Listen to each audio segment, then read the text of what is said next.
paling tahu soal reshuffle itu di Republik ini hanya Pak Presiden. Jadi ini kan sepenuhnya kewenangan Pak Presiden. Jadi soal kapan waktunya, siapa orangnya, itu betul-betul hanya Presiden yang tahu. Yang di luar ini kan cuman menerka-nerka aja. Kita juga tidak punya informasi yang cukup mengenai kapan itu akan dilaksanakan dan siapa orangnya, kita nggak punya informasi soal itu. Itu betul-betul kewenangannya Presiden. Tapi kalau pernyataan waktu di NU itu lebih ke peringatan atau sebenarnya sinyal juga untuk menteri-menteri tertentu? Presiden kan selalu memberikan arahan, termasuk juga memberi pengingat lah kepada para anggota kabinet. Jadi ini sesuatu yang disampaikan berlaku umum. Jadi buat semua orang, buat semua pihak. Tujuannya adalah supaya anggota kabinet itu betul-betul murni. Tujuannya hanya untuk bekerja demi kepentingan rakyat. Tidak ada kepentingan-kepentingan yang lain yang dibawa dalam rangka bekerja bersama Presiden Prabowo. Jadi ini peringatan yang berlaku umum. Jadi siapapun itu ya yang tidak mau seirama gerak langkahnya bersama Presiden, ya nanti akan dapatkan evaluasi dari Presiden. Jadi bukan ditujukan ke orang-orang tertentu hari ini gitu. Tapi ini kan peringatan pertama setelah Presiden menjabat bekerja selama lebih dari 100 tahun. 100 hari. Apakah ini memang dilatar belakangi oleh kemudian isu-isu yang mungkin hangat dari para kabinet menteri beberapa minggu terakhir? Saya rasa bukan peringatan pertama. Presiden sudah beberapa kali menyampaikan hal ini kan. Yang tidak mau ikut, ya silakan di luar. Yang mau ikut, samakan gerak langkah dan keinginannya bersama Presiden gitu. Jadi ini bukan yang pertama menurut saya. Jadi Presiden senantiasa tuh memberikan apresiasi, kemudian memberikan arahan, juga memberikan peringatan. Jadi menurut saya Presiden selalu seperti itu. Tapi Bang, kalau untuk kondisi Kabinet Merah Putih sendiri ini masih sirama selangkah atau seperti apa? Karena memang banyak masyarakat yang dari adanya peringatan tersebut menganggap bahwa kabinet ini sedang tidak baik-baik aja. Gitu. Nah, itu kan framing dari teman-teman aja. Dalam rapat paripurna terakhir, menjelang 100 hari pemerintahan waktu itu, Presiden memberikan apresiasi dalam rapat kabinet. Teman-teman kan juga meliput, memberikan apresiasi yang sangat bagus kepada para anggota kabinet karena sudah menjalankan arahan-arahan Presiden, sudah bekerja dengan baik, dan itu tercermin dalam approval rating kan itu kan bisa dibantah. Sudah ada 3 lembaga yang mengeluarkan approval rating dan itu bagus. Approval rating dari Kompas 80,9%, approval rating versi indikator 79%, kemarin versi lembaga survei Indonesia 85%. Ini kan bukti bahwa memang apresiasi yang diberikan Presiden itu memang sesuai dengan fakta yang juga dirasakan oleh masyarakat. Soal gaji ke-13 sama 14 ASN, jadi kepastiannya kayak gimana sih? Ibu Menteri Keuangan sudah ngasih pernyataan kan, dan efisiensi yang disampaikan oleh Presiden itu kan tidak termasuk belanja pegawai, ya. Buat gaji pegawai itu kan bukan bagian yang diefisienkan.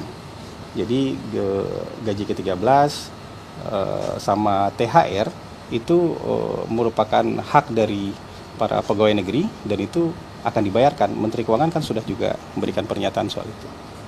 Bahasan soal anggaran, Menteri PU mengatakan anggaran IKN diblokir, itu seperti apa? Oh, teman-teman beneran nggak ngerti atau kalau diblokir itu kan bukan berarti anggarannya nggak ada kan?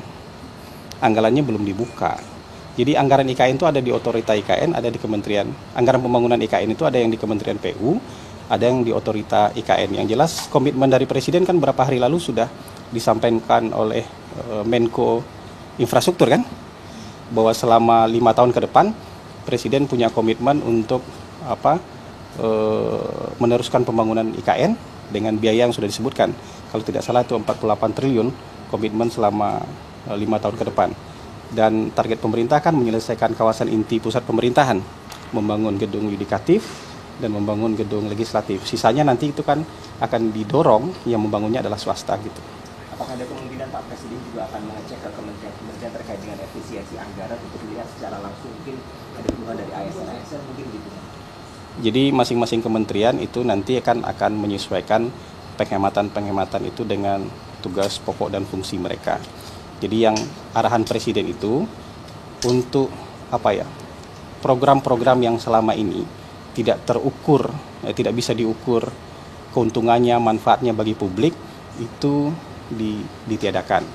Perjalanan luar negeri dikurangi, seremonial dikurangi, perjalanan dinas dikurangi, tapi yang pelayanan publik tidak dikurangi. PSO, Public Service Obligation, tidak dikurangi. Belanja gaji pegawai tidak dikurangi. Jadi yang kayak gitu-gitu kan sudah jelas sebenarnya. Jadi yang sekarang beredar itu kan mungkin ada fear mongering ya ketakutan-ketakutan yang disebarkan oleh orang-orang yang kadang-kadang anonim. Narasumbernya siapa, orangnya siapa. Tapi yang jelas arahan dari presiden sudah jelas bahwa pelayanan publik, ya, kemudian public service obligation, belanja pegawai itu bukan bantuan sosial, itu bukan merupakan bagian yang terkena efisiensi. Tapi dengan ada efisiensi, IKN masih jadi prioritas nggak sih sebenarnya? Masih jalan kan?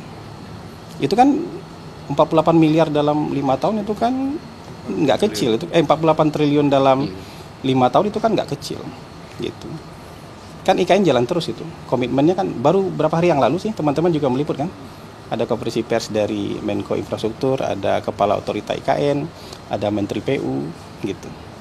Soal usulan tatip DPR ini Bang, yang ingin dilanjutkan pejabat, pada tugas dan kewenangan presiden ya, kita tidak mau mengomentari tatip DPR karena tatip kan mengikat ke dalam organisasi DPR. Sudah Pak. Jadi polemik juga Bang, apakah ada mungkin obrolan dari pemerintah kepada DPR juga soal ini? Sejauh ini saya rasa nggak ada polemiknya ada di media aja. Di antara pemerintah dengan DPR sejauh ini tidak ada polemik. Oke, terima kasih. MBG, Sudah. Dong Bang, ini kan udah berjalan 1 bulan MBG. Mungkin ada evaluasi atau temuan-temuan begitu terkait dengan pelaksanaan yang sudah 1 bulan ini. Kita kantor komunikasi tidak bisa mengevaluasi kementerian dan lembaga. Tapi yang jelas sekarang kan program MBG dalam rangka ekspansi setelah ini, setelah berjalan 1 bulan tentu harus ada yang diperbaiki, mungkin SOP, tapi yang memperbaikinya itu kan BGN. Karena mereka punya kompartemen khusus yang membidangi soal monitoring dan evaluasi. Saya rasa perbaikan-perbaikan itu dilakukan setiap hari. Jadi ada masukan dari masyarakat, ada masukan dari mitra, ada masukan dari siapa saja, termasuk juga dari siswa-siswa, itu menjadi bahan perbaikan bagi Badan Gizi Nasional. Oke, terima kasih, cukup ya. Terima kasih banyak. Terima kasih ya.